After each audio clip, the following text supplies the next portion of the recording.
Hello అందరికీ welcome to Telangana పిల్ల YouTube blogs. అందరు ఎట్లున్నారు? మంచిగా ఉన్నారా? ఈ రోజు మనం బీరకాయ పప్పు చేసుకుందాం. ఈ రోజు మనం ముచ్చట ఏంది అంటే యూట్యూబ్ గురించి, యూట్యూబ్లో మనం పడే కష్టాల గురించి మనం చెప్పుకుందాం. వీడియో పెట్టగానే మనీ వస్తాయి అనుకుంటారు కొందరు, కానీ రావు. లైక్స్, వ్యూస్, సబ్స్క్రైబర్స్ మొత్తం పెద్ద కథ ఉంటుంది దాని వెనకాల.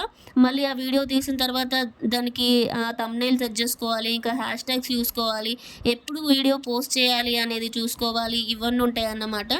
అండ్ ఇక్కడ ఏందంటే మనకి యూట్యూబ్‌లో మనీ రావాలంటే ముందు మానిటైజేషన్ కావాలి. అసలు కొందరు అనుకుంటారు లైక్ సబ్స్క్రైబర్స్‌ని చూసి, వ్యూస్‌ని చూసి వాళ్ళకి ఇంకా మనీ వచ్చేస్తున్నాయేమో అని చెప్పి అనుకుంటారు. కానీ కాదు. అక్కడ ఫస్ట్ ఆఫ్ ఆల్ మనకి ఎన్ని వ్యూస్ ఉన్నా, ఎన్ని లైక్స్ ఉన్నా మనకి యూట్యూబ్ వాళ్ళు పెట్టే టర్మ్స్ అండ్ కండిషన్స్ కొన్ని ఉంటాయన్నమాట.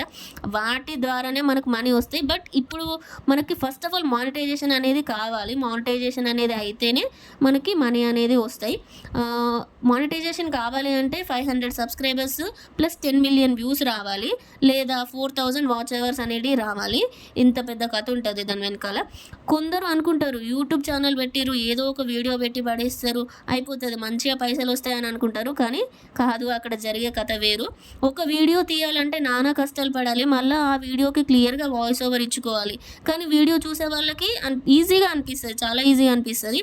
కానీ చేసే వాళ్ళకే తెలుస్తుంది అమ్మో చాలా కష్టం అని చెప్పి. అంతదాకా ఎందుకు, యూట్యూబ్ ఛానల్ పెట్టేదాకా నేనే అనుకున్నా జస్ట్ వీడియో పెట్టేస్తే అయిపోతుంది కదా, అంతే, వ్యూస్ వస్తాయి, సబ్స్క్రైబర్స్ వస్తారు, మనీ వస్తుంది అని అనుకున్నా. కానీ కాదు, భరించే వాడికే తెలుస్తుంది బాధ అన్నట్టు, దెబ్బ తాకిన వాడికే తెలుస్తుంది నొప్పి అన్నట్టు ఉంటుంది యూట్యూబ్ ఛానల్లో. అండ్ వీడియో పెడితే తెలుస్తుంది. ఇన్ని రోజులు షార్ట్స్కి మాత్రం వ్యూస్ వచ్చినాయి, బట్ ఇప్పుడు రావట్లేదు. అండ్ లాంగ్ వీడియోస్కి మాత్రం ఇప్పుడు వస్తున్నాయి వ్యూస్. సో ఆ వ్యూస్ కూడా అండ్ ఆ వాచ్ అవర్స్ కూడా 1 ఇయర్ లోపే రావాలి. అండ్ ఇక్కడ నెవర్ గివ్ అప్ అనుకుంటూ ఇంకా నేను డైలీ వీడియోస్ పెడుతున్నా. డైలీ ఒక వీడియో పెడుతున్నా. వీడియో మాత్రం స్కిప్ చేయకుండా చూడండి. అండ్ మరో వీడియోలో మళ్ళీ కలుసుకుందాం. ఈ రోజుకి ఇంతే ఈ video. And thank you for watching. Video చూసిన వాళ్ళు తప్పకుండా లైక్ చేయండి, షేర్ చేయండి అండ్ సబ్స్క్రైబ్ చేసుకోండి. అండ్ ఇంకా ముందు ఇంకా చాలా మంచి వీడియోస్ మన యూట్యూబ్ ఛానల్లో అప్లోడ్ చేస్తాను. అండ్ ఏదైనా ఇన్ఫర్మేషన్ కానీ, ఇప్పుడు మనకి బతుకమ్మ ఫెస్టివల్ వస్తుంది కదా, బతుకమ్మ ఫెస్టివల్ గురించి కూడా నేను వీడియోలో యూట్యూబ్లో చెప్దామని అనుకుంటున్నా. అండ్ మీకు నా కంటెంట్ కానీ నచ్చినట్టయితే లైక్ చేయండి, షేర్ చేయండి. Thank you for watching this video. Bye bye.